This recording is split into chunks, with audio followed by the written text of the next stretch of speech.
No puedo evitarlo. Vamos a compartir una lectura.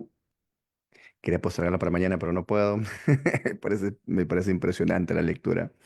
Así que vamos a empezar. A ver, tenemos El sombrero de copa.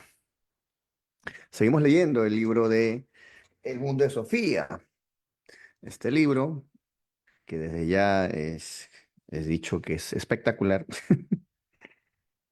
Lo único que necesitamos para convertirnos en buenos filósofos es la capacidad de asombro. Es mi momento de relax, disculpen, ya había hecho un videito pequeñito de 5 minutos, pero aquí vamos a leer. Ya el siguiente video supongo que será mañana. Me voy a poner ahí media hora nada más de lectura de filosofía y bueno, seguiré con mis cosas. Empecemos. Sofía dio por sentado que la persona que había escrito las cartas anónimas volvería a ponerse en contacto con ella. Mientras tanto, optó por no decir nada a nadie sobre este asunto. En el instituto le resultaba difícil concentrarse en lo que decía el profesor. Le parecía que solo hablaba de cosas sin importancia. ¿Por qué no hablaba de lo que es el ser humano? ¿O de lo que es el mundo y de cuál fue su origen? Tuvo una sensación que jamás había tenido antes. En el instituto y en todas partes la gente se interesaba solo por cosas más o menos fortuitas. Pero también había algunas cuestiones grandes y difíciles cuyo estudio era mucho más importante que las asignaturas corrientes del colegio. ¿Conocía a alguien las respuestas a preguntas de ese tipo? A Sofía al menos le parecía más importante pensar en ellas que estudiarse de memoria los verbos irregulares. Cuando sonó la campana al terminar la última clase, salió tan deprisa del patio de Jorún que Jorún tuvo que correr para alcanzarla. Al cabo de un rato, Jorún dijo, ¿vamos a jugar a las cartas esta tarde? Sofía se encogió de hombros. Creo que ya no me interesa mucho jugar a las cartas. Jorún puso una cara como si hubiese caído la luna.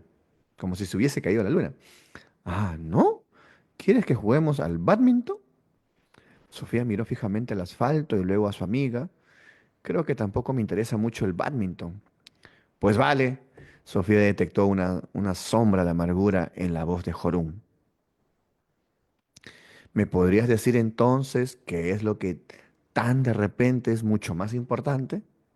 Sofía negó con la cabeza. Es un secreto. Bah, seguro que te has enamorado.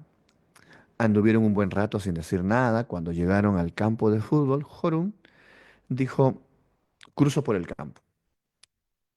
Por el campo. Ese era el camino más rápido para Jorún, el que tomaba solo cuando tenía que irse rápidamente a casa para llegar a alguna reunión o al dentista. Sofía se sentía triste por haber herido a su amiga, pero ¿qué podría haberle contestado? Que de repente le interesaba tanto quién era y de dónde surge el mundo, que no tenía tiempo de jugar al bádminton. ¿Lo habría entendido su amiga? ¿Por qué tenía que ser tan difícil interesarse por las cuestiones más importantes y de alguna manera más corrientes de todas? Al abrir el buzón, notó que el corazón le latía más deprisa. Al principio, solo encontró una carta del banco y unos grandes sobres amarillos para su madre. Qué pena. Sofía había esperado ansiosa una nueva carta del remitente desconocido. Al cerrar la puerta de la verja, descubrió su nombre en uno de los sobres grandes. Al dorso, por donde se abría, ponía Curso de Filosofía, trátese con mucho cuidado. Sofía corrió por el camino de gravilla y dejó su mochila en la escalera. Metió las demás cartas bajo el felpudo, salió corriendo al jardín y buscó refugio en el callejón. Ahí tenía que abrir el sobre grande. Shere Khan vino corriendo detrás, pero no importaba. Sofía estaba segura de que el gato no se chivaría. En el sobre había tres hojas grandes, escritas a máquina y unidas con un clip. Sofía empezó a leer. Y aquí empieza la lectura de Sofía. ¿Qué es la filosofía? Querida Sofía, muchas personas tienen distintos hobbies. Unas coleccionan monedas antiguas o sellos, a otras les gustan las labores y otras emplean la mayor parte de su tiempo libre en la práctica de algún deporte. A muchas les gusta también la lectura, pero lo que leemos es muy variado. Unos leen solo periódicos o cómics, algunos les gustan las novelas y otros prefieren libros sobre distintos temas, tales como la astronomía, la fauna o los inventos tecnológicos. Aunque a mí me interesen los caballos o las piedras preciosas, no puedo exigir que todos los demás tengan los mismos intereses que yo. Si sigo con gran interés todas las emisiones deportivas en la televisión, tengo que tolerar que otros opinen que el deporte es aburrido. Hay, no obstante, algo que debería interesar a todo el mundo. ¿Existe algo que concierne a todos los seres humanos, independientemente de quiénes sean o de en qué parte del mundo vivan? Sí, querida Sofía. Hay algunas cuestiones que deberían interesar a todo el mundo. Sobre esas cuestiones trata este curso. ¿Qué es lo más importante en la vida? Si preguntamos a una persona que está muerta de hambre, la respuesta será comida. Si dirigimos la misma pregunta a alguien que tiene frío, la respuesta será calor. Y si preguntamos a una persona que se siente sola, la respuesta seguramente será estar con otras personas. Pero con todas esas necesidades cubiertas, ¿hay todavía algo que todo el mundo necesite? Los filósofos opinan que sí. Opinan que el ser humano no vive solo de pan. Es evidente que todo el mundo necesita comer, todo el mundo necesita también amor y cuidados. Pero aún hay algo más que todo el mundo necesita. Necesitamos encontrar una respuesta a quién somos y por qué vivimos. Interesarse por el por qué vivimos no es, por lo tanto, un interés fortuito o tan casual como, por ejemplo, coleccionar sellos. Quien se interesa por cuestiones de ese tipo está preocupado por algo que ha interesado a los seres humanos desde que viven en este planeta. El cómo ha nacido el universo, el planeta y la vida, aquí son preguntas más grandes y más importantes que quién ganó más medallas de oro en los últimos Juegos Olímpicos de invierno. La mejor manera de aproximarse a la filosofía es plantear algunas preguntas filosóficas. ¿Cómo se creó el mundo? ¿Existe alguna voluntad o intención detrás de lo que sucede? ¿Hay otra vida después de la muerte? ¿Cómo podemos solucionar problemas de ese tipo? Y ante todo, ¿cómo debemos vivir? En todas las épocas, los seres humanos se han hecho preguntas de este tipo. No se conoce ninguna cultura que no se haya preocupado por saber quiénes son los seres humanos y de dónde procede el mundo. En realidad, no son tantas las preguntas filosóficas que podemos hacernos. Ya hemos formulado algunas de las más importantes. No obstante, la historia nos muestra muchas respuestas diferentes a cada una de las preguntas que nos hemos hecho. Vemos, pues, que resulta más fácil hacerse preguntas filosóficas que contestarlas. También hoy en día, cada uno tiene que buscar sus propias respuestas a esas mismas preguntas. No se puede consultar una enciclopedia para ver si existe Dios o si hay otra vida después de la muerte. La enciclopedia tampoco nos proporciona una respuesta a cómo debemos vivir. No obstante, a la hora de formar nuestra propia opinión sobre la vida, puede resultar de gran ayuda leer lo que otros han pensado. La búsqueda de la verdad que emprenden los filósofos podría compararse quizá con una historia policíaca. Unos opinan que Andersen es el asesino, otros creen que es Nielsen o Jepsen. Cuando se trata de un verdadero misterio policíaco, puede que la policía llegue a descubrirlo algún día. Por otra parte, también puede ocurrir que nunca lleguen a desvelar el misterio. No obstante, el misterio sí tiene una solución. Aunque una pregunta resulte difícil de contestar, puede sin embargo pensarse que tiene una y solo una respuesta correcta. O existe una especie de vida después de la muerte o no existe. A través de los tiempos, la ciencia ha solucionado muchos antiguos enigmas. Hace mucho era un gran misterio saber cómo era la otra cara de la luna. Cuestiones como esas eran difícilmente discutibles. La respuesta dependía de la imaginación de cada uno. Pero hoy en día sabemos con exactitud cómo es la otra cara de la luna. Ya no se puede creer que hay un hombre en la luna o que la luna es un queso. Uno de los viejos filósofos griegos, que vivió hace más de 2000 años, pensaba que la filosofía surgió debido al asombro de los seres humanos. Al ser humano le parece tan extraño existir que las preguntas filosóficas surgen por sí solas, opinaba él. Es como cuando contemplamos trucos de magia. No entendemos cómo puede haber ocurrido lo que hemos visto. Y entonces nos preguntamos justamente eso. ¿Cómo ha podido convertir el prestidigitador un par de pañuelos de seda blanca en un conejo vivo? A muchas personas el mundo les resulta tan inconcebible como cuando el prestidigitador saca un conejo de ese sombrero de copa que hace un momento estaba completamente vacío. En cuanto al conejo, entendemos que el prestidigitador tiene que habernos engañado. Lo que nos gustaría desvelar es cómo ha sido conseguido engañarnos, cómo ha conseguido engañarnos. Tratándose del mundo, todo es un poco diferente. Sabemos que el mundo no es trampa ni un engaño, pues nosotros mismos andamos por la tierra formando una parte del mismo. En realidad, nosotros somos el conejo blanco que se saca del sombrero de copa. La diferencia entre nosotros y el conejo blanco es simplemente que el conejo no tiene sensación de participar en un truco de magia. Nosotros somos distintos. Pensamos que participamos en algo misterioso y nos gustaría desvelar ese misterio.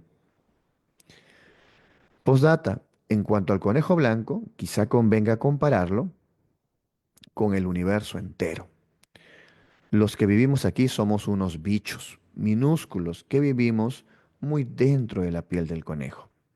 Pero los filósofos intentan subirse por encima de uno de esos finos pelillos para mirar a los ojos al gran prestidigitador. ¿Me sigue, Sofía? Continúa. Sofía estaba agotada. ¿Sí le seguía? No recordaba haber respirado durante toda la lectura. ¿Quién había traído la carta? ¿Quién? ¿Quién? No podía ser la misma persona que había enviado la postal a Hilde Mollernach, pues la postal llevaba sello y matasellos. El sobre amarillo había sido metido directamente en el buzón, igual que los dos sobres blancos. Sofía miró el reloj. Solo eran las 3 menos cuarto. Faltaban casi 2 horas para que su madre volviera del trabajo. Sofía salió de nuevo al jardín y se fue corriendo hacia el buzón. ¿Y si había algo más? Encontró otro sobre amarillo con su nombre. Miró a su alrededor, pero no vio a nadie. Se fue corriendo hacia donde empezaba el bosque y miró fijamente el sendero. Tampoco ahí se veía un alma. De repente, le pareció oír el crujido de alguna rama en el interior del bosque. No estaba totalmente segura, sería imposible, de todos modos, correr detrás si alguien intentaba escapar. Sofía se metió en casa de nuevo y dejó la mochila y el correo para su madre. Subió deprisa a su habitación, sacó la caja grande donde guardaba las piedras bonitas, las echó al suelo y metió los dos sobres grandes en la caja. Luego volvió al jardín con la caja en los brazos. Antes de irse, sacó comida para Cherecán. Misi, misi, misi, misi.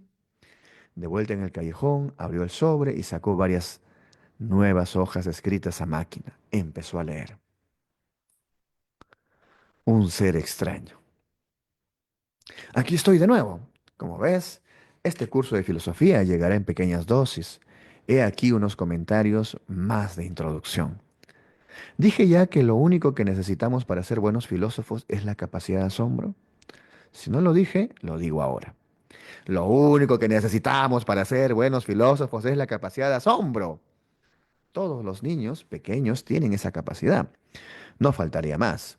Tras unos cuantos meses salen a una realidad totalmente nueva. Pero conforme van creciendo, esa capacidad de asombro parece ir disminuyendo. ¿A qué se debe? ¿Conoce Sofía Amundsen la respuesta a esta pregunta? Veamos. Si un recién nacido pudiera hablar, seguramente diría algo de ese extraño mundo al que ha llegado. Porque aunque el niño no sabe hablar, vemos cómo señala las cosas de su alrededor y cómo intenta agarrar con curiosidad las cosas de la habitación. Cuando empieza a hablar, el niño se para y grita, wow, wow, cada vez que ve un perro. Vemos cómo da saltos en su cochecito, agitando los brazos y gritando, wow, wow, wow. Los que ya tenemos algunos años, a lo mejor nos sentimos un poco agobiados por el entusiasmo del niño. Sí, sí, es un wow, wow. Decimos muy conocedores del mundo. Tienes que estarte quietecito en el coche. No sentimos el mismo entusiasmo. Hemos visto perros antes. Quizás se repita este episodio de gran entusiasmo unas 200 veces, antes de que el niño pueda ver pasar un perro sin perder los estribos, o un elefante o un hipopótamo, pero antes de que el niño haya aprendido a hablar bien, y mucho antes de que aprenda a pensar filosóficamente, el mundo se ha convertido para él en algo habitual. Una pena, digo yo. Lo que a mí me preocupa es que tú seas de los que conciben el mundo como algo asentado, querida Sofía. Para asegurarnos, vamos a hacer un par de experimentos mentales. Antes de iniciar el curso de filosofía propiamente, imagínate que un día estás de paseo por el bosque, de pronto descubres una pequeña nave espacial en el sendero delante de ti. De la nave espacial sale un pequeño marciano que se queda parado mirándote fijamente. ¿Qué habrías pensado tú en un caso así? Bueno, eso no importa, pero ¿se te ha ocurrido alguna vez pensar que tú misma eres una marciana? Es cierto que no es muy probable que te vayas a topar con un ser de otro planeta. Ni siquiera sabemos si hay vida en otros planetas, pero puede ocurrir que te topes contigo misma. Puede que de pronto un día te detengas y te veas de una manera completamente nueva. Quizá ocurra precisamente durante un paseo por el bosque. Soy un ser extraño, pensarás. Soy un animal misterioso. Es como si te despertaras de un larguísimo sueño como la bella durmiente. ¿Quién soy? Te preguntarás. Sabes que gateas por un planeta en el universo, pero ¿qué es el universo? Si llegas a descubrirte a ti misma de ese modo, habrás descubierto algo igual de misterioso que aquel marciano que mencionamos hace un momento. No solo has visto un ser del espacio, sino que sientes desde dentro que tú misma eres un ser tan misterioso como aquel. ¿Me sigues, Sofía? Hagamos otro experimento mental. Una mañana, la madre, el padre y el pequeño Tomás, de 2 o 3 años, están sentados en la cocina desayunando. La madre se levanta de la mesa y va hacia la encimera. Y entonces el padre empieza de repente a flotar bajo el techo mientras Tomás se le queda mirando. ¿Qué crees que dice Tomás en ese momento? Quizás señale a su papá y diga, papá está volando. Tomás se sorprendería naturalmente, pero se sorprende muy a menudo. Papá hace tantas cosas curiosas que un pequeño vuelo por encima de la mesa del desayuno no cambia mucho las cosas. Para Tomás, su papá se afeita cada día con una extraña maquinilla. Otras veces trepa hasta el tejado para girar la antena de la tele o mete la cabeza en el motor de un coche y la saca negra. Ahora le toca a mamá. Ha oído lo que acaba de decir Tomás y se vuelve decididamente. ¿Cómo reaccionará ella ante el espectáculo del padre volando libremente por encima de la mesa de la cocina? Se le cae instantáneamente el frasco de mermelada al suelo y grita de espanto. Puede que necesite tratamiento médico cuando papá haya descendido nuevamente a su silla. Debería saber que hay que estar sentado cuando se desayuna. ¿Por qué crees que son tan distintas las reacciones de Tomás y las de su madre? Tiene que ver con el hábito. Toma nota de esto. La madre ha aprendido que los seres humanos no saben volar. Tomás no lo ha aprendido. Él sigue dudando de lo que se puede y no se puede hacer en este mundo. Pero, ¿y el propio mundo, Sofía? ¿Crees que este mundo puede flotar? También este mundo está volando libremente. Lo triste es que no solo nos habituamos a la ley de la gravedad conforme vamos haciéndonos mayores, al mismo tiempo nos habituamos al mundo tal y como es. Es como si durante el crecimiento perdiéramos la capacidad de dejarnos sorprender por el mundo. En ese caso, perdemos algo esencial, algo que los filósofos intentan volver a despertar en nosotros, porque hay algo dentro de nosotros mismos que nos dice que la vida en sí es un gran enigma, es algo que hemos sentido incluso mucho antes de aprender a pensarlo. Puntualizo, aunque las cuestiones filosóficas conciernen a todo el mundo, no todo el mundo se convierte en filósofo por diversas razones. La mayoría se aferra tanto a lo cotidiano que el propio asombro por la vida queda relegado a un segundo plano. Se adentran en la piel del conejo, se acomodan y se quedan allí para el resto de su vida. Para los niños, el mundo y todo lo que hay en él es algo nuevo, algo que provoca su asombro. No es así para todos los adultos. La mayor parte de los adultos ve el mundo como algo muy normal. Precisamente en este punto, los filósofos constituyen una honrosa excepción. Un filósofo jamás ha sabido habituarse del todo al mundo. Para él o ella, el mundo sigue siendo algo desmesurado, incluso algo enigmático y misterioso. Por lo tanto, los filósofos y los niños pequeños tienen en común esa importante capacidad. Se podría decir que un filósofo sigue siendo tan susceptible como un niño pequeño durante toda la vida.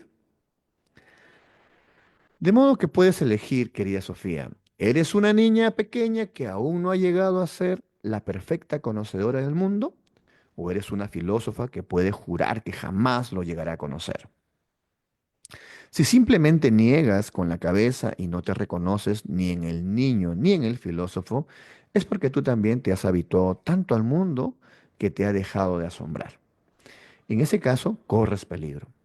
Por esa razón recibes este curso de filosofía, es decir, para asegurarnos, no quiero que tú justamente estés entre los indolentes e indiferentes. Quiero que vivas una vida despierta. Recibirás el curso totalmente gratis. Por eso no se te devolverá ningún dinero si no lo terminas.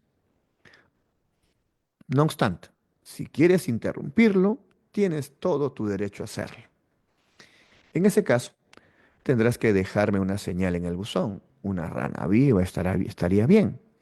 Tiene que ser algo verde también. De lo contrario, el cartero se asustaría demasiado. Un breve resumen.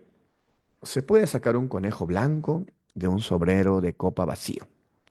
Dado que se trata de un conejo muy grande, este truco dura muchos miles de millones de años. En el extremo de los finos pelillos de su piel nacen todas las criaturas humanas. De esa manera son capaces de asombrarse por el imposible arte de la magia. Pero conforme se van haciendo mayores, se adentran cada vez más en la piel del conejo. Y allí se quedan. Están tan a gusto y tan cómodos que no se atreven a volver a los finillos pelillos de la piel. Solo los filósofos emprenden ese peligroso viaje hacia los límites extremos del idioma y de la existencia. Algunos de ellos se quedan en el camino, pero otros se agarran fuertemente a los pelillos de la piel del conejo y gritan a todos los seres sentados cómodamente muy dentro de la suave piel del conejo, comiendo y bebiendo estupendamente. Damas y caballeros, dicen, flotamos en el vacío. Pero esos seres de dentro de la piel no escuchan a los filósofos. Ah, qué pesados, dicen. Y continúan charlando como antes. Dame la mantequilla. ¿Cómo va la bolsa hoy? ¿A cómo están los tomates? ¿Has oído que Lady D espera otro hijo?